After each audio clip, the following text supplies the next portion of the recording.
Indian history, ভারতের ইতিহাস, এই সাবজেক্টটা অনেকের কাছেই একটা অত্যন্ত ভালো লাগার সাবজেক্ট, একটা অত্যন্ত ভালোবাসার সাবজেক্ট, একটা অত্যন্ত কাছের সাবজেক্ট। আর কারো কারো কাছে এই সাবজেক্টটা কিন্তু একটা আতঙ্ক, একটা নাইটমেয়ার। আজকে আমি তোমাদের সাথে শেয়ার করব, আমি যখন নিজে প্রিপারেশন নিয়েছিলাম, আমি যখন তোমাদের মতো একজন অ্যাসপিরেন্ট ছিলাম, তোমাদের মতো একজন এক্সাম ক্যান্ডিডেট ছিলাম, আমি এই সাবজেক্টটাকে কিভাবে প্রিপারেশন নিয়েছিলাম, এই সাবজেক্টটাকে আমি কিভাবে তৈরি করেছিলাম। তো আজকের আলোচনা শুরু করার আগে আমি জাস্ট আমার বেসিক ইন্ট্রোডাকশনটা বলে দিই। আমার নাম তুহিন মহান্তি, আমি 2016 এক্সাম ব্যাচের একজন ডাব্লিউবিসিএস এক্সিকিউটিভ। আজকের আলোচনাটা শুরু করার আগে আমার একটু বেসিক ইন্ট্রোডাকশন বা বেসিক কোয়ালিফিকেশনটা একটু তোমাদের বলে দেওয়া দরকার। আমি 11-12 অর্থাৎ যখন আমি এইচএস দিয়েছিলাম, আমি পিওর সায়েন্স নিয়ে পড়েছিলাম এবং এইচএস পাস করার পরেই আমি ইঞ্জিনিয়ারিংয়ে ভর্তি হই। আমার ইঞ্জিনিয়ারিং সাবজেক্ট ছিল ইলেকট্রনিক্স অ্যান্ড টেলিকমিউনিকেশন ইঞ্জিনিয়ারিং। আমি 2011 সালে Bengal engineering and science university Shibpur থেকে আমি ইঞ্জিনিয়ারিং পাস করি এবং অন ক্যাম্পাসে একটা software company IBM India private limited, একটা গ্লোবাল এমএনসি, তাতে আমি সিলেক্টেড হই এবং আমি ইঞ্জিনিয়ারিং পাস করার পরেই আমি কিন্তু সফটওয়্যারে জব করা শুরু করি। আমি এই বিসিএস এর প্রিপারেশন শুরু করেছিলাম তোমাদের 2015 সালে। আমার একজাক্ট মনে আছে 2015 সালের মার্চ মাস থেকে আমি বিসিএস প্রিপারেশন স্টার্ট করেছিলাম। যখন আমি প্রিপারেশন শুরু করেছিলাম আমি তখন আইবিএম এ কাজ করতাম অ্যাজ এ টেকনিক্যাল ইঞ্জিনিয়ার। আমি আইবিএম এ তখন জব করছি এবং সবচেয়ে এবং আরেকটা জিনিস বলার, সেটা হচ্ছে আমি কিন্তু আইবিএম এ জব করতে করতেই এই বিসিএসটাকে ক্র্যাক করেছিলাম। সুতরাং আমি যেটা বলতে চাইছি যে আজকের যে আলোচনাটা করব তাতে তোমাদেরকে দুটো জিনিস একটু বোঝার আছে। এক, ক্লাস 10-এর পর থেকে, অর্থাৎ যখন আমি মাধ্যমিক দিয়েছিলাম তখনই আমি শেষবারের মতো ইন্ডিয়ান হিস্ট্রি বা ভারতের ইতিহাস পড়েছিলাম। তারপর থেকে কিন্তু আমার সাথে ভারতের ইতিহাসের কোনো সংযোগ ছিল না। 11-12 সায়েন্স নিয়ে পড়েছি, তারপর আমি গ্র্যাজুয়েশন ইঞ্জিনিয়ারিং নিয়ে পড়েছি, তারপর আমি এমএনসিতে জব করেছি। সুতরাং ইতিহাস সাথে আমার সম্পর্ক দূর দূরান্ত অবধি ছিল না। এবং তোমরা সকলেই জানো যে আমরা মাধ্যমিকে আমরা ইতিহাসটাকে কিভাবে পড়ি। মাধ্যমিকে আমরা কি করি, ওই গোটা 100 বা 150 কোশ্চেন আমরা মুখস্থ করে চলে যাই এবং পরীক্ষার হলে সেই কোশ্চেনগুলোকে উগরে দিই। মোটামুটি 90% জেনারেল ক্যান্ডিডেট, আমাদের মতো মিডিয়াম লেভেলের ক্যান্ডিডেটরা কিন্তু এভাবেই পড়াশোনা করে থাকে। আমি এক্সেপশনদের কথা বলছি না, কেউ কেউ খুব ভালো থাকেন, অবভিয়াসলি থাকেন, বাট তারা এক্সেপশন। এবং আমি বিশ্বাস করি exception is not an example, ব্যতিক্রম কখনো উদাহরণ হতে পারে না। আমরা বা আমার মতো স্টুডেন্টরা কিন্তু ওই জেনারেল ক্যাটাগরির মধ্যে পড়ে, যারা জাস্ট একটা উদাহরণ, জেনারেল উদাহরণ আর কি। আমরা কেউ ব্যতিক্রমী মানুষ নই।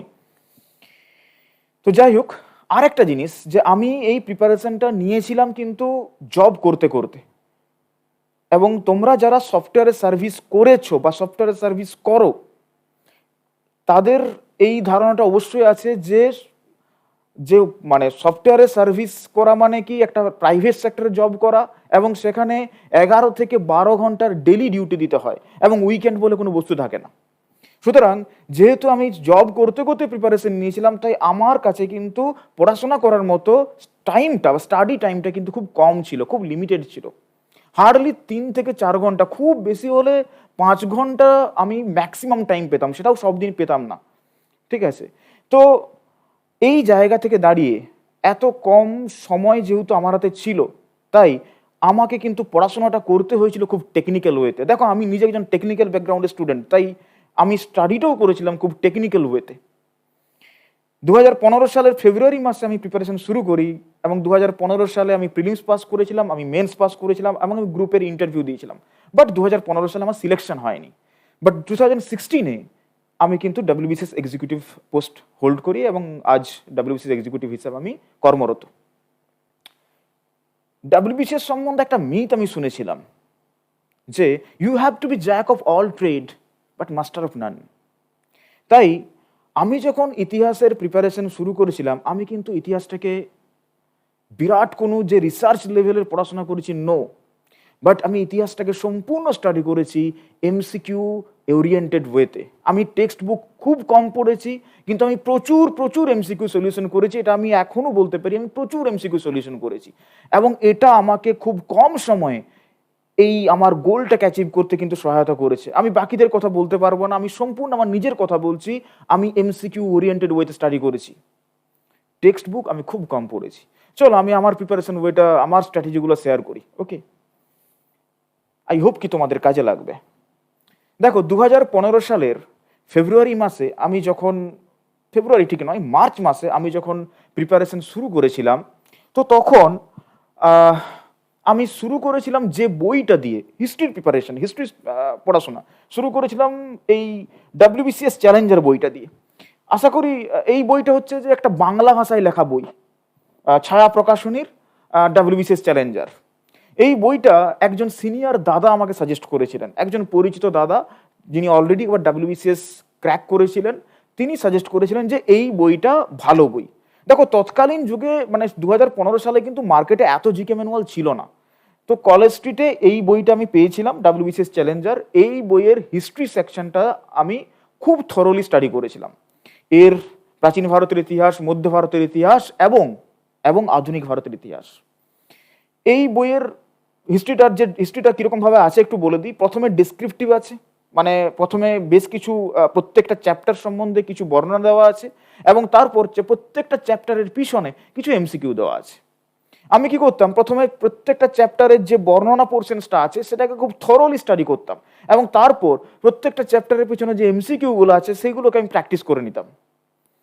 তো এই বইটা পড়ে, এই বইটাকে আমি 2 মাসের মধ্যেই কিন্তু এই বইটার হিস্ট্রি পোর্শনসটা আমি পড়ে ফেলেছিলাম, এবং এবং আমার হিস্ট্রিতে মনে হয়েছিল আমার যথেষ্ট কনফিডেন্স চলে এসেছে। এটা আমার পার্সোনালি মনে হয়েছিল।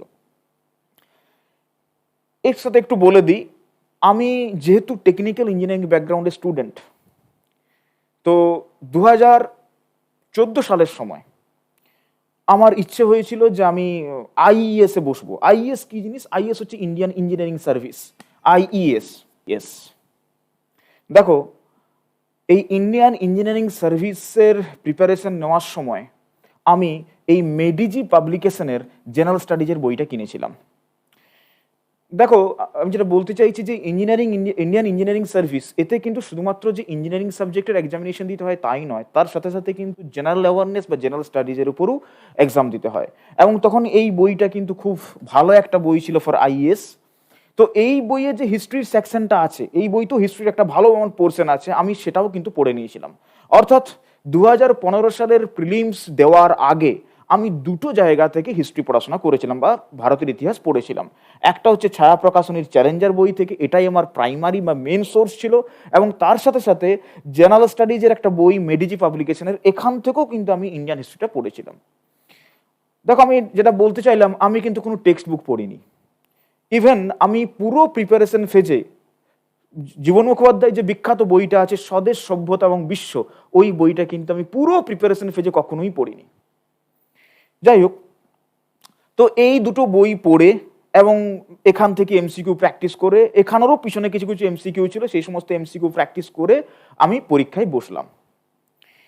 2015 সালের প্রিলিমস পরীক্ষা দিয়ে বেরোনোর পরে আমি বুঝতে পেরেছিলাম যে আমার কিন্তু প্রিলিমসটা ক্লিয়ার হয়ে যাবে, এবং প্রিলিমসে যে 50 নম্বরের ইন্ডিয়ান হিস্ট্রি এসেছিল, নিয়ার অ্যাবাউট 45+ মার্কস আমার কিন্তু আসছিল। তো সেই জায়গা থেকে দাঁড়িয়ে আমি কিছুদিন মানে কাট অফ অ্যানালাইসিস তখন প্রচুর হতো, প্রচুর কাট অফ নিয়ে ছেড়খানি করা হতো, এবং তারপর আমি কাট অফ অ্যানালাইসিসগুলো দেখেছিলাম ফেসবুকে, এবং সেই সব দেখে আমি বুঝতে পেরেছিলাম যে আমার প্রিলিমসটা ক্লিয়ার একদম ডেফিনেটলি হয়ে যাচ্ছে। তো তারপর থেকেই আমি মেন্সের জন্য একটু একটু করে প্রিপারেশন নেওয়ার কথা ভেবেছিলাম। তো মেন্সের ক্ষেত্রে তো 100 নম্বরের ইন্ডিয়ান হিস্ট্রি পরীক্ষা দিতে হবে, যেখানে একটা বিরাট পোর্শন জুড়ে আছে কিন্তু আইএনএম বা ইন্ডিয়ান ন্যাশনাল মুভমেন্ট বা মডার্ন হিস্ট্রি। তো আমি আবার মডার্ন হিস্ট্রি কোন জায়গা থেকে পড়বো মেন্স ওরিয়েন্টেড ওয়েতে, তখন তো আর শুধুমাত্র ওই ছায়া প্রকাশনীর চ্যালেঞ্জার বইটুকু বা যে আমার মেডিজি পাবলিকেশনের যেটুকু জেনারেল স্টাডিজে যেটুকু হিস্ট্রি পোর্শন আছে ওইটুকু পড়লে তো হবে না, আমাকে অনেক ডিটেলসে পড়তে হবে, এটা আমার ধারণা হয়েছিল। তো যাই হোক, সেই সময় অনেক দাদা দিদিদের আমি সাজেশন নিয়েছিলাম যে আমি হিস্ট্রি পোর্শনসটাকে কিভাবে কভার করব। তখন সবাই বলেছিল, দেখো মেন্সের ক্ষেত্রে ভাই হিস্ট্রির জন্য মডার্ন ইন্ডিয়াটাকে খুব ভালো করে জানতে হবে, এবং মডার্ন ইন্ডিয়া যদি ভালো করে বুঝতে হয়, ভালো করে প্রিপারেশন নিতে হয়, তাহলে একটা বই মার্কেটে অ্যাভেলেবেল আছে যেটা খুব ভালো বই, সেটা হচ্ছে স্পেকট্রামের a brief history of modern India, Rajiv আহিরের লেখা।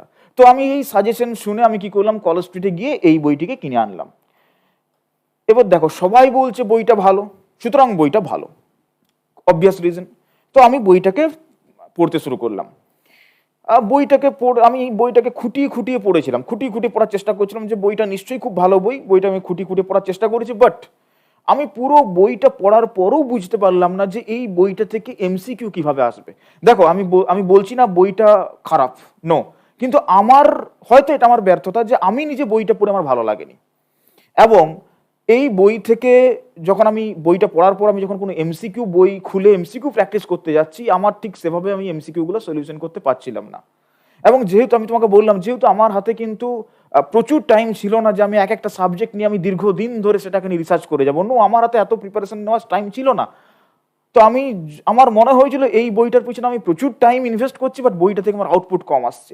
যেখানে আমি ছায়া প্রকাশনীর চ্যালেঞ্জার বইটা যেটুকু পড়েছি, আমার আউটপুট কিন্তু খুব হাই ছিল। আমি কস্ট টু বেনিফিট রেশিওতে বিশ্বাস করি, আমি যতটা ইনপুট দেবো আমার আউটপুট যেন ভালো আসে। দেখো আমি প্রচুর পড়াশোনা করলাম, কিন্তু আমি এমসিকিউতে কিছুই করতে পারলাম না। সেই পড়াশোনাতে কোনো রেজাল্ট নেই তো, রাইট? আমার দরকার রেজাল্টের, খুব সিম্পল লজিক। তো যখন আমি দেখলাম যে এই বইটা পড়ে আমার ভালো এমসিকিউ আমি সলিউশন করতে পারছি না, আমি কি করলাম, এই বইটাকে গুটিয়ে রেখে দিলাম। A brief history of modern India by Spectrum, Rajiv আহিরের লেখা এই বইটা কিন্তু আমার মোটেই ভালো লাগেনি। আমি জানি opinion man to man very করে, হয়তো তোমাদের মধ্যে অনেকেরই বইটা খুব ভালো লাগে, বাট এটা আমার ভালো লাগেনি। এবং এই বইটা আমি আমার প্রিপারেশন ফেজে আমি কখনো পড়িনি। নাও যখন আমি এই বইটা পড়তে ব্যর্থ হলাম, এই স্পেকট্রামের বইটা, তখন আমার দরকার ছিল একটা মডার্ন ইন্ডিয়ার উপর একটা বই, যেটা আমার ক্ষেত্রে কম্পিটিটিভ এক্সাম ওরিয়েন্টেড বলে মনে হয়েছিল। সেটা হচ্ছে প্রতিযোগিতা দর্পণের একটা special issue, Indian history modern ইন্ডিয়ার উপর। প্রতিযোগিতা দর্পণের সমস্ত সাবজেক্টের উপরই স্পেশাল ইস্যু বা স্পেশাল এডিশন বেরোয়। তা আমি ওই প্রতিযোগিতা দর্পণ পিডিরেই এই মডার্ন ইন্ডিয়ার এই স্পেশাল ইস্যুটা আমি কলেজ স্ট্রিট থেকে নিয়ে এসেছিলাম। তো এইটা থেকে আমি কিন্তু ইন্ডিয়ান হিস্ট্রিটাকে পড়েছিলাম, মানে মডার্ন হিস্ট্রিটাকে আমি পড়েছিলাম। এবং এটা পড়ে আমার মনে হয়েছিল এই বইটা বেশ টেকনিক্যাল ওয়েতে লেখা, বেশ এক্সাম ওরিয়েন্টেড ওয়েতে লেখা, প্রচুর ডাটা আছে বইটার মধ্যে। এবং দেখো এই বইটা থেকে আমি ভালো করে ট্রেড ইউনিয়ন মুভমেন্টটা পড়েছিলাম, মুসলিম লীগ সম্বন্ধে অনেক ইনফরমেশন পেয়েছিলাম। আমি এই বই থেকে গান্ধীর সম্বন্ধে অনেক এক্সট্রা ইনফরমেশন পেয়েছিলাম, আইএনসির সেশনগুলো সম্বন্ধে ভালো ভালো ইনফরমেশন পেয়েছিলাম, নেতাজি সুভাষ সম্বন্ধে অনেক এক্সট্রা ইনফরমেশন পেয়েছিলাম। এবং এই বইয়ের প্রত্যেকটা চ্যাপ্টারের পিছনে বেশ কিছু ভালো একদম কনসেপচুয়াল এমসিকিউ দেওয়া ছিল, সেই এমসিকিউগুলো আমি সলিউশন করেছিলাম। এবং এই বইটা পড়তে আমার ভালো লেগেছিল, এবং এই বইটার আমি একটা জিস্ট করেছিলাম, অর্থাৎ এই বইটা খুবই অনেক কিছু ডাটা আছে। তো তো যেগুলো আমার পড়ে মনে হয়েছিল যে এই ডাটাগুলো পরীক্ষাতে কাজে লাগবে, সেই ডাটাগুলোকে একত্রিত করে একটা খাতার মধ্যে আমি নোট ডাউন করে নিয়েছিলাম। এবং পরবর্তী সময়ে কিন্তু আমি এই বইটার পড়িনি, আমি শুধু এই খাতাটা পড়েছিলাম। এই বইয়ের থেকে একটা খাতা তৈরি করে শুধুমাত্র সেই খাতাটা পড়েছিলাম। যাই হোক, এছাড়া আর দুটো জায়গা থেকে আমি কিন্তু এমসিকিউ স্টাডি করেছিলাম। একটা হচ্ছে সেই সময় একটা বিখ্যাত অবজেক্টিভ জেনারেল নলেজের বই ছিল লুসেন্টের, ব্লু কালারের এই বইটা, এখনো এই বইটা মার্কেটে রয়েছে। তখন এই বইটাই মানে মার্কেটে অ্যাভেলেবেল ছিল, বাকি খুব একটা ভালো এমসিকিউ বই সেই সময় অ্যাভেলেবেল ছিল না। তো যাই হোক, এই বই থেকে আমি মডার্ন হিস্ট্রির যে এমসিকিউ গুলো ছিল সেইগুলো আমি সলিউশন করেছিলাম। প্রসঙ্গত আমি বলে রাখি, লুসেন্টের যে অবজেক্টিভ জিকে, এখান থেকে কিন্তু এনসিয়েন্ট বা মিডিয়াভেলের প্রিপারেশন কিন্তু আমি নিইনি, এনসিয়েন্ট মিডিয়াভেলের এমসিকিউ গুলো সলিউশন আমি করিনি, আমি শুধুমাত্র কিন্তু মডার্ন হিস্ট্রির এমসিকিউ গুলোই করেছিলাম। ওকে, আর একটা এমসিকিউ বই আমার কাছে ছিল, সেটা হচ্ছে ওই যখন আমি আইএএস এর প্রিপারেশন নিয়েছিলাম, মেডিজি পাবলিকেশনেরই একটা জেনারেল স্টাডিজের উপর একটা এমসিকিউ বই ছিল ওই আইএএস এর জন্য। বেসিক্যালি এখানে আইএএস বা বিভিন্ন পিএসইউ পাবলিক সার্ভিস ইউনিটের যে সমস্ত জেনারেল অ্যাওয়ারনেসের কোশ্চেনগুলো এসেছে প্রিভিয়াস ইয়ারে, সেইগুলোকে একত্রিত করে একটা এমসিকিউ বই মার্কেটে পাওয়া যেত তখন, 2500+ এমসিকিউ। এখানে যে হিস্ট্রির প্রশ্নগুলো ছিল, হিস্ট্রির এমসিকিউ গুলো ছিল, আমি সেগুলো সলিউশন করে নিয়েছিলাম। ওই হার্ডলি 250 থেকে 300 হিস্ট্রির এমসিকিউ ছিল, আমি প্র্যাকটিস করে নিয়েছিলাম। তো এটা ছিল আমার 2015 সালে মেন্সে বসার স্ট্র্যাটেজি হিস্ট্রির জন্য। এবং এনসিয়েন্ট মিডিয়াভেলটা কিন্তু আমি আবার বলছি, আমার প্রিলিমিনারিতে যা পড়েছিলাম সেটাকেই আবার একবার রিভাইজ দিয়ে চলে গিয়েছিলাম। ওকে, তো 2015 সালের মেন্সে বসলাম। মেন্সে বসার পরে আমার একটা অদ্ভুত এবং ভয়ঙ্কর অভিজ্ঞতা হলো। সেই অভিজ্ঞতাটা একটু মনে হয় তোমাদের সাথে শেয়ার করা উচিত। 2015 সালের মেন্সে যখন আমি পরীক্ষাতে বসলাম, সেকেন্ড দিন হিস্ট্রি পরীক্ষা হচ্ছে পেপার 3, রাইট? পেপার 3 পরীক্ষা দিতে বসেছি, এক্সাম হলে ঢুকেছি। আমার পরীক্ষা হয়েছিল আলিয়া ইউনিভার্সিটি, ইউনিটেকের কাছে, আলিয়া ইউনিভার্সিটিতে, কলকাতাতে। তো পরীক্ষার কোশ্চেন পেপার আমার হাতে দিয়েছে, প্রত্যেকের হাতে দিয়েছে, আমরা হলে পরীক্ষা দিচ্ছি, হলে এক্সাম দিচ্ছি। তো কোশ্চেন পেপার উল্টে উল্টে যখন আমি দেখছি, আমি গোটা কোশ্চেন পেপারটা একবার পড়ে নিলাম, মানে বিশেষ করে হিস্ট্রি পোর্শনটা, 1 থেকে 100 হিস্ট্রি আছে। আমি দেখছি মানে ম্যাক্সিমাম জায়গা তুমি বুঝতেই পারছি না কোন জায়গা থেকে কোশ্চেনটা দিয়েছে। অনেক চেষ্টা চরিত্র করে কিছু প্রশ্নের উত্তর দিতে পারলাম, এবং বিশ্বাস করো 25 মিনিটের মধ্যে আমার পরীক্ষা শেষ। 3 ঘন্টার এক্সামিনেশন, 25 মিনিটে পরীক্ষা শেষ। এবং আমি দেখলাম ওই হার্ডলি 40 থেকে 50টা, কি খুব বেশি হলো 60টা, টোটাল হিস্ট্রি জিওগ্রাফি মিলিয়ে টোটাল 60টার মতো কোশ্চেন হয়তো আমি করতে পেরেছি। 60টার থেকে একটু বেশি হবে হয়তো, যাই হোক আমার এক্সাক্ট মনে পড়ছে না এখন, অনেকদিন আগের ঘটনা। তো তারপরে আমি দেখছি যে আর তো কিছুই করতে পারছি না, 200-র মধ্যে ধরো 60 করতে পেরেছি। তো তারপর আমি যা হয় অন্যান্য ক্যান্ডিডেটরা কি করছে একটু তাকিয়ে দেখছি, ঠিক আছে? তো দেখছি যে আমি ভাবলাম বোধহয় আমারই পরীক্ষা একদম জলাঞ্জলি হয়ে গেছে, আমার পরীক্ষাটাই হয়তো একদম মানে শেষ হয়ে গেছে। আমার মনে হলো যে একটু রুমের দিকে, গোটা রুমটার দিকে চোখ বুলিয়ে দেখলাম, আমি বুঝতে পারলাম যে না, বোধহয় সবারই একই অবস্থা। কেউ দেখছি আকাশের দিকে তাকিয়ে আছে, মানে আকাশ মানে কি, মানে ছাদের দিকে তাকিয়ে আছে। কেউ দেখছি এক দৃষ্টিতে বাইরের জানালার দিকে তাকিয়ে আছে।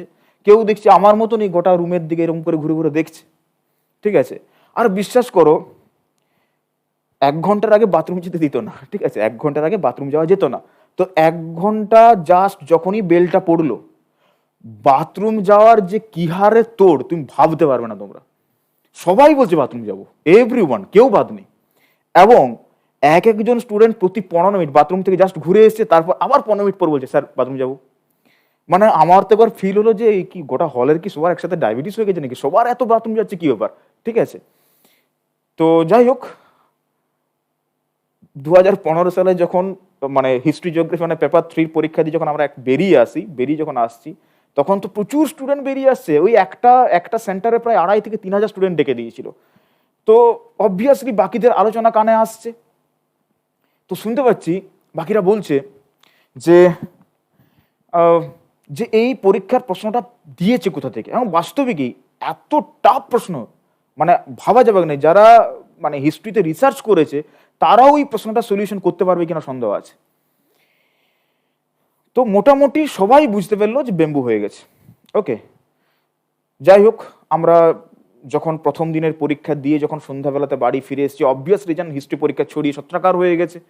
তো আমি এসে কি করেছিলাম, আমি এসে সঙ্গে সঙ্গে এসে ল্যাপটপটি খুলে আমি এক একটা করে কোশ্চেন আমি গুগলে সার্চ করা শুরু করছি যে কোশ্চেনগুলো এসেছে কোথা থেকে। এই রকম যে প্রশ্ন হতে পারে এটা মানে মানে মাথার মধ্যে কোনো আন্দাজই থাকেনি, ঠিক আছে? প্রিলিমিনারিতে এত সহজে এত উত্তর দিয়ে দিয়েছি, মেন্সে যেয়ে একদম কিছুই করতে পারিনি। তো যখনই কোনো প্রশ্ন সার্চ করছি, প্রতিটা প্রশ্ন সার্চিং এর সময় একটা বই এর ছবি বারবার গুগল ইমেজেস সার্চে ভেসে উঠছে।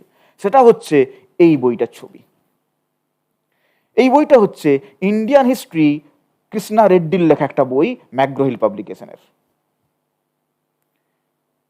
আস্তে আস্তে এটা বোঝা গেল যে 2015 সালের ডাব্লিউবিসিএস মেন্সের পেপার 3-তে যে ইন্ডিয়ান হিস্ট্রির 100টা এমসিকিউ এসেছিল, 100টার 100টা এমসিকিউই এই বই থেকে কপি করা হয়েছিল। আবার বলছি, 100টার 100টা এমসিকিউই ডাইরেক্টলি এই বই থেকে কপি করা হয়েছিল, কৃষ্ণা রেড্ডির ইন্ডিয়ান হিস্ট্রি থেকে। মেন্স পরীক্ষা হয়ে যাওয়ার পরে আমি এই বইটাকে কিনেছিলাম, ঠিক আছে? 2015 মেন্স টেন্স দিয়ে আমি বইটাকে কিনেছিলাম। তো এই বইটাকে কিনে আমি দেখলাম যে এই বইটা একটা মহাভারত সাইজের বই, এবং অবভিয়াস রিজন এটা আমরা বুঝতে পারছি 2015 সালের 100টা এমসিকিউ যখন এই বই থেকে টুকে দিয়েছে, সুতরাং আমাদেরকে এই বইটা প্র্যাকটিস করতে হবে। খুব খুব মানে লজিক্যাল একটা টেকনিক বলা যেতে পারে। কিন্তু এই বইয়ের মানে আমি যেটা করেছিলাম, আমি আমার স্ট্র্যাটেজিটা বলে দিই। আমি কিন্তু এই বইয়ের যে ডেসক্রিপটিভ পার্টটা আছে আমি খুব একটা পড়িনি। প্রত্যেকটা চ্যাপ্টারের পিছনে যে এমসিকিউগুলো দেওয়া আছে আমি চেষ্টা করতাম প্রত্যেকটা এমসিকিউর সলিউশন করা। কিছু এমসিকিউ খুব টাফ ছিল, আমি সেগুলোকে ছেড়ে দিতাম, বাট আমি চেষ্টা করেছিলাম ম্যাক্স টু ম্যাক্স সমস্ত এমসিকিউগুলোরই কিন্তু সলিউশন করা। অনেক ক্ষেত্রে এমন হয়েছে যে কিছু কিছু এমসিকিউ আমি বিন্দু বিসর্গ বুঝতে পারছি না, আমি টেনে মুখস্থ করে দিয়েছিলাম। টেনে মুখস্থ, মানে একদম টিটিএম বলা যায়, টিটিএম বলে একটা ফর্মুলা আছে, বলে দিই, টানিয়া টানিয়া মুখস্থ। তো আমি কি করেছিলাম, যে এমসিকিউ গুলো বুঝতে পারতাম না, টানিয়া টানিয়া মুখস্থ করে দিতাম, খুব সিম্পল। তো যাই হোক, এইটা ছিল আমার মানে এই ইন্ডিয়ান হিস্ট্রি, এই মোটাসোটা বইটা পড়ার অভিজ্ঞতা। এবারে অনেকেই হয়তো এই বইটাকে থ্রো পড়েছেন, হতে পারে, সেটা তাদের ব্যাপার, কিন্তু আমি বইটাকে থ্রো পড়িনি। আমি শুধুমাত্র বইয়ের চ্যাপ্টারের পিছনে যে প্র্যাকটিস সেটগুলো আছে, সেই প্র্যাকটিস সেটগুলোকে প্র্যাকটিস করেছিলাম। এবং প্র্যাকটিস করতে গিয়ে হয়তো কিছু কিছু ক্ষেত্রে বইয়ের কিছু কিছু ডেসক্রিপটিভ পার্টের হয়তো কিছু কিছু লাইন আমি পড়েছি, সেটা হতে পারে, বাট থ্রো পড়া একদমই পড়িনি, এবং সেটা যেটুকু পড়েছি সেটা খুব মিনিমাল, খুব মিনিমাল। যাই হোক,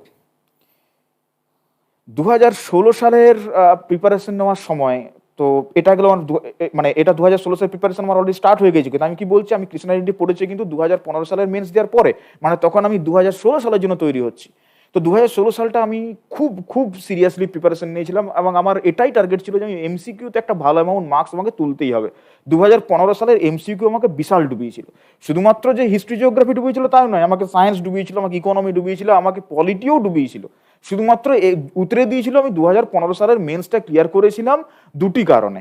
এক, আমার ম্যাথ জিআই এর পরীক্ষাটা ভালো গিয়েছিল, 200 নাম্বারের ওই পরীক্ষাটা ভালো গিয়েছিল, আর আমার অপশনাল অ্যানথ্রোপোলজি ছিল, আমি অপশনালটি ভালো পরীক্ষা দিয়েছিলাম। এই দুটি কারণে আমি কোনো মতে আমি পরীক্ষাটা উতরে দিয়েছিলাম। জাস্ট মেন্সের যে কাট অফ ছিল, কাট অফটা ক্লিয়ার করে গ্রুপের কল পেয়েছিলাম, বাট আমার কোনো জায়গাতে কোনো সিলেকশন হয়নি। তো যাই হোক, তো আমি এটা বুঝে গেছিলাম যে আমার কিন্তু এমসিকিউ দুর্বল আছে, আমাকে এমসিকিউতে ভালো করতে হবে। তো এমসিকিউতে ভালো করার জন্য আমি আর কোনো রিস্ক নিতে চাইনি। আমি এবারে শুরু করলাম দিশা পাবলিকেশনের যে বই, একটা বিখ্যাত বই আছে, যেখানে আইএএস প্রিলিমসের প্রিভিয়াস ইয়ারের প্রশ্নগুলোকে চ্যাপ্টার ওয়াইজ এবং টপিক ওয়াইজ, সাবজেক্ট ওয়াইজ ভালোভাবে সাজানো আছে। তো এইখান থেকেও কিন্তু আমি হিস্ট্রির যে এমসিকিউ গুলো আছে সেগুলো সলিউশন করলাম, তেড়ে সলিউশন করেছিলাম, পুরো সলিউশন করেছিলাম, কোনো বাদ দিইনি।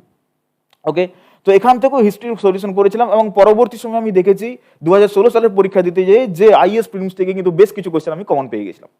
তাহলে বোঝাই যাচ্ছে যে আমার কিন্তু টেকনিকটা ঠিক টেকনিক ছিল। আচ্ছা, এছাড়া সেই সময় আমি কিছুই মানে কি বলবো, গুগল সার্চ করেই বলা যেতে পারে, আমি একটা জিকে ম্যানুয়াল, অ্যাডভান্স লেভেলের জিকে ম্যানুয়াল স্টাডি করেছিলাম 2016 সালের জন্য। সেটা হচ্ছে এই মনোহর পান্ডের একটা আরিয়ান পাবলিকেশন একটা জিকে ম্যানুয়াল পাওয়া যায়, এখনো পাওয়া যায় এই বইটা। এই বইটা কিন্তু আমি তখন এই বই থেকে কিন্তু হিস্ট্রি পোর্শনটা পড়েছিলাম। বিশেষ করে আমি মডার্নটা এই বই থেকে ভালোভাবে পড়েছিলাম, এনসিয়েন্ট মিডিয়া ভ্যালুরও কিছু পোর্শন পড়েছিলাম। আবার আমি বলছি, এই মানে এই বইটা তখনকার দিনে কিন্তু অ্যাডভান্স জিকে ম্যানুয়াল বলতে শুধুমাত্র এই বইটাই ছিল। এর সাথে আরেকটা বই পাওয়া যেত, পিয়ারসনের জিকে ম্যানুয়াল, কিন্তু আমার কম্পারেটিভ এই বইটা বেশি ভালো লেগেছিল। আমি এই বই থেকে হিস্ট্রিটা বেশ কিছুটা স্টাডি করেছিলাম। দেখো, এখনকার মার্কেটে কিন্তু অনেক অনেক জিকে ম্যানুয়াল অ্যাভেলেবেল, অনেক অনেক বেটার লেভেলের জিকে ম্যানুয়াল অ্যাভেলেবেল। তাই এখনকার সাথে কিন্তু 2016 সালের প্রিপারেশনটাকে কম্পেয়ার করলে হবে না। ওকে ওকে, নেক্সট। এছাড়াও শুধুমাত্র এখানেই কিন্তু আমার স্টেট প্রিপারেশনটা থেমে ছিল না। আমি বলছি যে আমি কিন্তু খুব এমসিকিউ ওরিয়েন্টেড স্টাডি করেছিলাম। দেখো, আমি এতক্ষণ পর্যন্ত বলে দিলাম, আমি কিন্তু তোমাদেরকে কোনো টেক্সট বইয়ের কথা বলিনি। কৃষ্ণা রেড্ডির বইটার কথা বলেছি, বাট কৃষ্ণা রেড্ডির বইটা আমি পড়িনি, আমি শুধুমাত্র এমসিকিউ প্র্যাকটিস করেছি। দেখো, আমার পড়াশোনার ওয়েটা কিন্তু এমসিকিউ ওরিয়েন্টেড ছিল। কেন ছিল আমি তোমাদের একটু রিজন বলে দিই। এমসিকিউ, আমি এটা বিশ্বাস করি, আমার পার্সোনাল এটা বিশ্বাস, যে জায়গা থেকে এমসিকিউ আসছে সেই জায়গাটা ইম্পর্টেন্ট। আবার আমি বলছি, এটা আমার পার্সোনাল বিলিফ, যে জায়গা থেকে এমসিকিউ আসছে তার মানে জায়গাটা ইম্পর্টেন্ট, ওই জায়গাটাই কিন্তু এক্সামিনারদের পছন্দ, রাইট?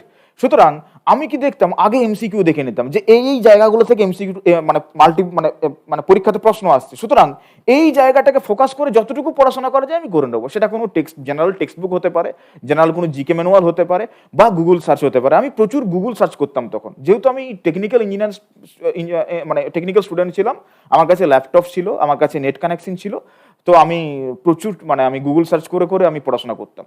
যাই হোক, এই সময় আমি একটা অবজেক্টিভ জিকে বই থেকে হিস্ট্রির প্রচুর এমসিকিউ সলিউশন করেছিলাম। সেটা হচ্ছে এই পিয়ারসনের বইটা, পিয়ারসন অবজেক্টিভ জেনারেল নলেজ 17,000+। এই বইটার কিন্তু হিস্ট্রির কোশ্চেনগুলো কিন্তু মার্ভেলাস। আমি এত ভালো হিস্ট্রির কোশ্চেন আমি টিল নাও কোনো বই দেখিনি। এত ভালো, এত সুন্দর সুন্দর হিস্ট্রির কোশ্চেন আমি আজও বলতে পারি 2022 সালে টিল নাও আমি কোনো বই দেখিনি।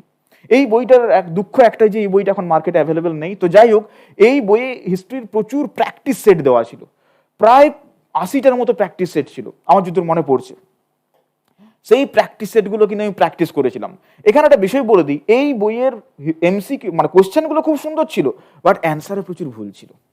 তার জন্য আমি কি করেছিলাম, এই অ্যান্সারগুলোকে আমি প্রত্যেকটাকে নেটে সার্চ করেছিলাম এবং প্রত্যেকটা অ্যান্সার আমি নিজে কিন্তু স্টাডি করে করে বের করেছিলাম। এতে আমার এই সাবজেক্টের উপর একটা প্রফাউন্ড নলেজ তৈরি হয়েছিল। শুধুমাত্র পিয়ারসন নয়, কিন্তু পিয়ারসনের সাথে সাথে আমি আরও দুটো এমসিকিউ বই থেকে ইন্ডিয়ান হিস্ট্রির প্রচুর এমসিকিউ সলিউশন করেছিলাম। সেই দুটো বই হচ্ছে, একটা হচ্ছে তরুণ গোয়েলের অবজেক্টিভ জেনারেল নলেজ 6250+।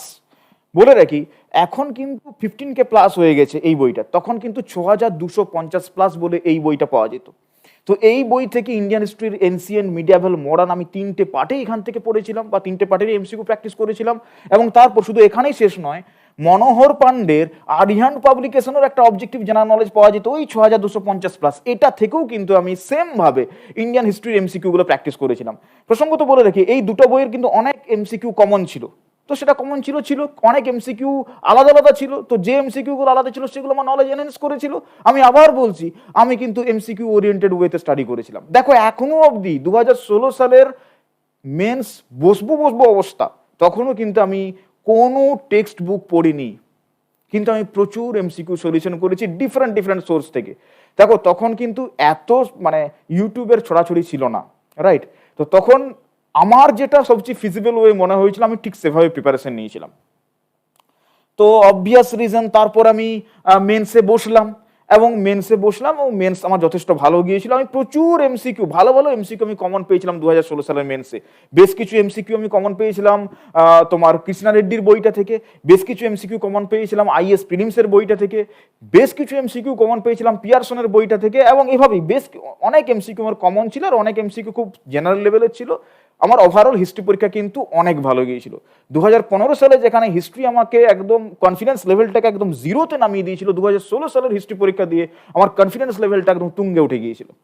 তো যাই হোক, মানে এটা হচ্ছে প্রিপারেশনের ডিফারেন্স, এটা হচ্ছে মানে এটা প্রিপারেশন ভালো হলে তার ডিফারেন্স বলা যেতে পারে।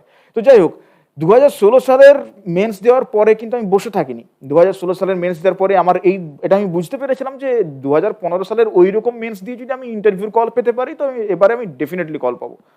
তো অবভিয়াসলি জানি, আমি 2016 সালের আবার আমি গ্রুপ এর কল পেয়েছিলাম। সেই বছর গ্রুপ বির কোনো ইয়ে ছিল না, তোমার কি বলে, কোনো ভ্যাকেন্সি ছিল না। তো গ্রুপ এ তে ইন্টারভিউ দিয়ে আমি ultimately WBCS executive post hold করি।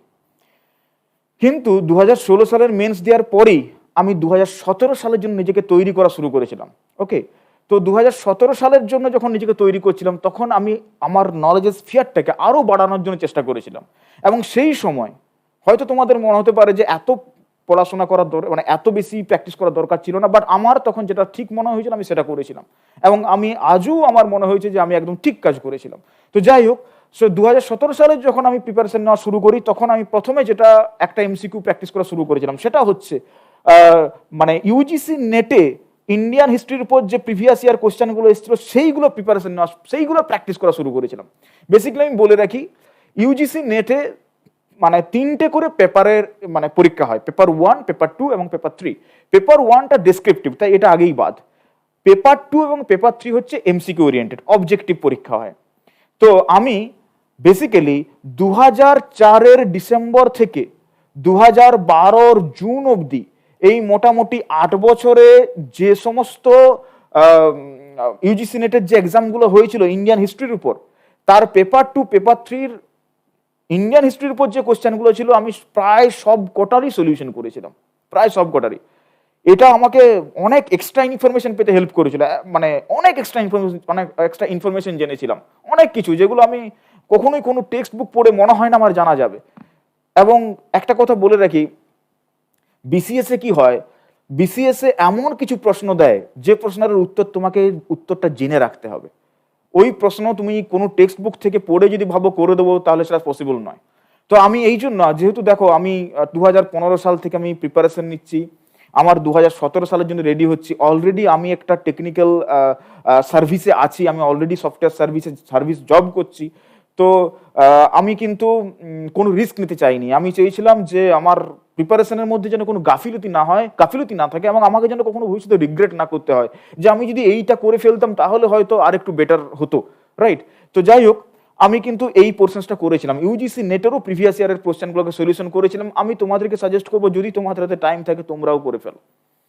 আমি 2004-এর ডিসেম্বর থেকে 2012 জুন অবধি করতে পেরেছিলাম, তারপরের গুলো আর করা হয়ে ওঠেনি আমার তখন।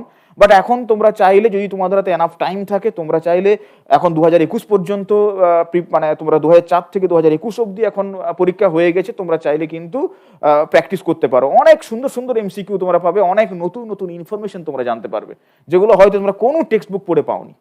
তো যাই হোক, এটা করেছিলাম। এখানেই আমি থেমে থাকিনি, 2017 সালের মেন মানে প্রিপারেশন কথা আমি বলছি। তারপর আমি যেটা করেছিলাম, সিএসসি প্রিলিমস এর 1992 সাল থেকে 2009 সাল অবধি ইন্ডিয়ান হিস্ট্রির উপর যে প্রশ্নগুলো আছে আমি সেগুলো সলিউশন করেছিলাম। এই প্রসঙ্গে একটু কথা বলে রাখি, don't confuse with CSC prelims with UPSC prelims. এটা কিন্তু আইএস প্রিলিমস নয়, এটা সিএসসি ইউপিএসসির একটা এক্সামিনেশন, ইন্ডিয়ান হিস্ট্রির উপর স্পেশাল এক্সামিনেশন হয়, ঠিক আছে? সেই এক্সামিনেশনের কোশ্চেন পেপার প্রত্যেকটা বছরে একটা করে পরীক্ষা হয় ইন্ডিয়ান হিস্ট্রির উপর, এবং এতে 120টা করে কোশ্চেন থাকে, ঠিক আছে? তো এখানে দেখো, এইগুলো কিন্তু আমারই প্র্যাকটিস করা, এবং প্রত্যেকটাতে দেখো দাগ দেওয়া আছে। এইগুলো আমি ধরে ধরে প্র্যাকটিস করেছিলাম। এই 1992 সাল থেকে 2009 অবধি আমি করেছিলাম। এই 18 বছরে প্রায় নিয়ার অ্যাবাউট 1500 থেকে 1600 এমন প্রশ্ন আমি সলিউশন করেছিলাম, যেগুলো হয়তো অনেকেই বহু টেক্সট বুক ঘাঁটলেও পাবে না। অনেক সুন্দর সুন্দর প্রশ্ন, এবং এটাতে কি হয়েছিল, আমার একটা ভাস্ট নলেজ তৈরি করে দিয়েছিল, ভাস্ট রেঞ্জ অফ নলেজ তৈরি করে দিয়েছিল ইন্ডিয়ান হিস্ট্রির উপর। আমি বলছি না যে আমি ইন্ডিয়ান হিস্ট্রিকে প্রচুর জানি, বাট আমি খুব এক্সাম ওরিয়েন্টেড ওয়েতে জানি, এটা আমি বলতে পারি। তো এরপরে এখানেই শুধু থেমে থাকিনি, এখানের পরেও আমি যাতে কোনো রিস্ক না হয় তার জন্য তখন আরো সার্চ করতাম যে আরো কি বই আছে এমসিকিউ ওরিয়েন্টেড। আমি টেক্সট বুক খুব একটা পড়তাম না, তোমাদেরকে আমি অলরেডি বলেছি। তো সেই সময় একটা বই আমি খুঁজে পেয়েছিলাম, সেটা হচ্ছে ডায়মন্ড পাবলিকেশনের হিস্ট্রি কুইজ বুক। তো এই বইটার ছোট সাইজের বই, ওই মোটামুটি 1100 থেকে 1200 এমসিকিউ আছে। এই বইটা আমি অর্ডার করেছিলাম অনলাইনে, এবং এই বইটা আমি কিনেছিলাম, এবং এই বইয়ের যে এমসিকিউ গুলো আছে সেগুলো সলিউশন করেছিলাম। আমার এমসিকিউ সলিউশন করতে বিশাল ইন্টারেস্ট লাগতো, এবং যখন কোনো এমসিকিউ আমি আটকে যেতাম, তখন তার যখন সলিউশনটা আমি গুগল সার্চ করে বের করতাম, আমার মধ্যে একটা অদ্ভুত রকমের আনন্দ ফিল হতো, মনে হতো যেন আমি রাজ্য জয় করে ফেলেছি, ঠিক আছে? যাই হোক, তো এইরকম একটা বিষয়। তো এখানেও আমি নতুন অনেক ইনফরমেশন জানতে পেরেছিলাম। এই প্রশ্নটার কথা বলে রাখি, আমি 2017 সালেও যখন আমি পরীক্ষা দিলাম, আমি 2017 সালেরও মেন্স ভালোভাবেই ক্লিয়ার করলাম। আমি গ্রুপ এ বির কল সেখানেও পেয়েছিলাম, ইন্টারভিউর কল। তো যাই হোক, 2017 সালে আমার লাস্ট এক্সামিনেশন, তারপর আমি পরীক্ষায় কখনোই বসিনি, কারণ 2017 সালেই আমার রেজাল্ট বেরিয়ে গেল, এবং তাতে আমি 2016 সালের যে এক্সামটা হয়েছিল সেখানে সিলেক্টেড হয়ে গেলাম। তো যাই হোক, একটা অদ্ভুত মজাদার জিনিস, এই বইটার এমসিকিউ গুলো আমি করেছিলাম কিন্তু 2017 সালে, আর 2018 সালে ডাব্লিউবিসিএস মেন্সের যে কোশ্চেনটা এসেছিল, সেখানে হিস্ট্রির 100টার 100টা কোশ্চেনেই, হিস্ট্রির 100টার 100টা কোশ্চেনেই কিন্তু এই বই থেকে ডাইরেক্টলি কপি করা হয়েছিল। আবার বলছি, আমি এই বইটা 2017 সালে প্রিপারেশন নিয়ে ফেলেছিলাম, যদিও আমি 2018 পরীক্ষাতে আমি বসিনি, কিন্তু অদ্ভুত জিনিস দেখেছিলাম, 2018 সালের যে হিস্ট্রির যে পেপারটা এসেছিল ডাব্লিউবিসিএস মেন্সে, তার 100টার 100টার কোশ্চেনই এই বই থেকে ডাইরেক্টলি কপি। 100টার 100টা কোশ্চেনই এই বই থেকে কপি করা হয়েছিল। এরপর এটা হয়তো লাক বাই চান্স, আমি হয়তো আমার ক্ষেত্রে লাক বাই চান্স হয়েছিল, যদিও পরীক্ষাতে আমি বসিনি, বাট এভাবে তো বোঝা সম্ভব নয় যে কোন বই থেকে কখন চলে আসবে, কোন ওয়েবসাইট থেকে কখন চলে আসবে, এটা বোঝা সম্ভব নয়। প্রসঙ্গত বলে রাখি, 2017 সালের যখন প্রিপারেশন নিয়েছিলাম, তখন আমি একটা ওয়েবসাইট থেকেও হিস্ট্রির প্রিপারেশন নিয়েছিলাম, সেটা হচ্ছে ইন্টারভিউ মেনিয়া। এই ইন্টারভিউ মেনিয়াতে যে ইন্ডিয়ান হিস্ট্রির প্রশ্নগুলো আছে সেগুলো অত্যন্ত সুন্দর। আমি তোমাদের প্রত্যেককে রিকোয়েস্ট করব, প্রত্যেককে সাজেস্ট করব, তোমরাও এই মানে ওয়েবসাইটটা থেকে এমসিকিউ গুলোকে প্র্যাকটিস করবে। অসাধারণ অসাধারণ এমসিকিউ আছে, এনসিএন, মিডিয়াভেল, মোনানের উপর দারুণ দারুণ এমসিকিউ। আমি তখন এই ওয়েবসাইটটা থেকে এমসিকিউ মানে আমি প্রিপারেশন করেছিলাম, আমি তোমাদেরকেও রিকোয়েস্ট করি তোমরাও করতে পারো। তো এই ছিল আমার টোটাল হিস্ট্রির প্রিপারেশন, আমার স্ট্র্যাটেজি। প্রসঙ্গত বলে রাখি, দেখো আমি পরীক্ষা দিয়েছিলাম 2015, 16, 17। তো তখন আমার যেটা ঠিক মনে হয়েছিল, আমি ঠিক সেভাবেই ইন্ডিয়ান হিস্ট্রির প্রিপারেশন নিয়েছিলাম। এখন তোমরা যারা এই মুহূর্তে প্রিপারেশন নিচ্ছ, লেটসে যারা 2023 বা 2024-এর জন্য প্রিপেয়ার করছো, নিজেদেরকে WBCS এর জন্য বসবে, এখনকার রেসপেক্টে কিন্তু স্ট্র্যাটেজি হয়তো কিছুটা ডিফারেন্ট হয়ে যাবে, কারণ এখন সময়টা আরো 5 থেকে 6 বছর এগিয়ে গেছে, রাইট? তো এখন অনেক অন্যরকম বই মার্কেটে অ্যাভেলেবেল আছে, অনেক মাল্টিপল ওয়েবসাইট মার্কেটে অ্যাভেলেবেল আছে, ঠিক আছে? তো এখন তোমাদের প্রিপারেশনের স্ট্র্যাটেজিটা কিন্তু এই সময়কার রেসপেক্টে হবে। এবং এখন আমি দেখেছি পিএসসির যে কোশ্চেনের লেভেল অন্যরকম হয়ে গেছে। আগে পিএসসি একরকম ভাবে কোশ্চেন করতো, এখন পিএসসির কোশ্চেনের ওরিয়েন্টেশন চেঞ্জ হয়ে গেছে। তো তোমাদেরকে কারেন্ট সিচুয়েশনের রেসপেক্টে নিজেদের একটা এভলিউশন লাগবে, রাইট? তো আমি মানে তোমাদেরকে সাজেস্ট করব তোমরা আরো ভালোভাবে নিজেদেরকে তৈরি করো। এবং আজকে এখানেই আমি শেষ করছি আমার আজকের সেশনটা। আমি আবার অন্য কোনো সময় অন্য কোনো একটা ভালো ভিডিও নিয়ে তোমাদের সামনে আবার হাজির হব। Thank you for watching this video. Thank you.